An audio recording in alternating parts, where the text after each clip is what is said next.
rảnh rỗi mình mới là Tết Mix X6 để cả nhà cùng nghe nhá.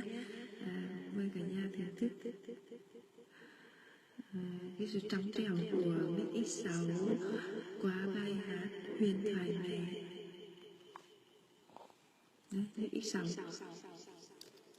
đây có chữ X6 đây.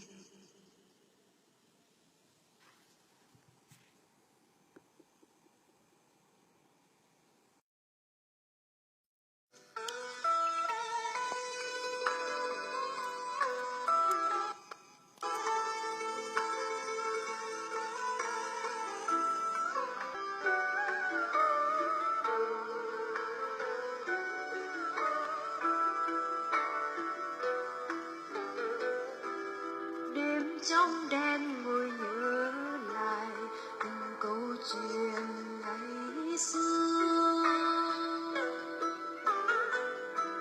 mẹ về đứng dưới mưa che đàn con nằm ngủ, canh từng bước chân phù, mẹ ngồi dưới cơn mưa.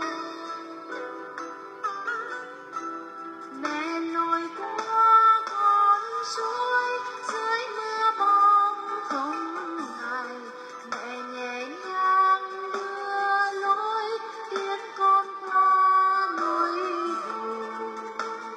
Mẹ chìm trong đêm tối gió mưa đong che lối con đi. Đêm trong đêm ngồi nhớ lại từng câu chuyện ngày xưa, mẹ về đứng dưới mưa che từng cánh hồng nhỏ, xóa xanh vết con về, mẹ ngồi dưới cơn mưa. Mẹ là gió muôn quanh trên đời con thầm lặng, trong câu hát thanh bình mẹ làm gió mong manh. Mẹ là nước đôi dung con thiên nguồn cho đời mãi trong lòng, mẹ chìm dưới gian nan.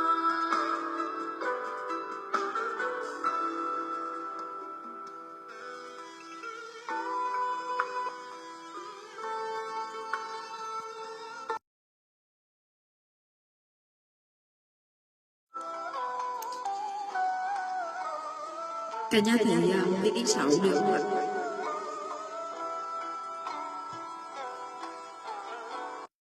Trong đêm ngồi nhớ lại từng câu chuyện ngày xưa, mẹ về đứng dưới mưa che đàn con nằm ngủ, canh từng bước chân thủ, mẹ ngồi dưới cơn mưa. Mẹ lội qua con suối dưới mưa bom khiến con qua núi đồi. Mẹ chìm trong đêm tối gió mưa đong che lối con đi. Đêm trong đêm ngồi nhớ lại từng câu chuyện ngày xưa, mẹ về đứng dưới mưa che từng cánh hồng nhỏ, xóa xanh vết con về, mẹ ngồi dưới cơn mưa. Mẹ là gió muôn quanh trên đời con thầm lặng, trong câu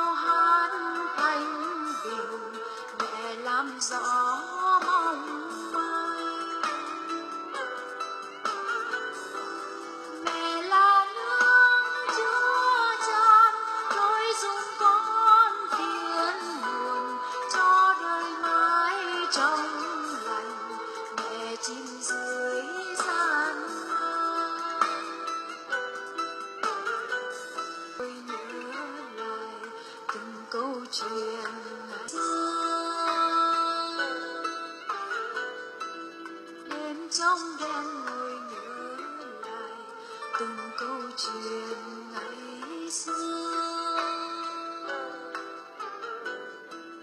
Đêm trong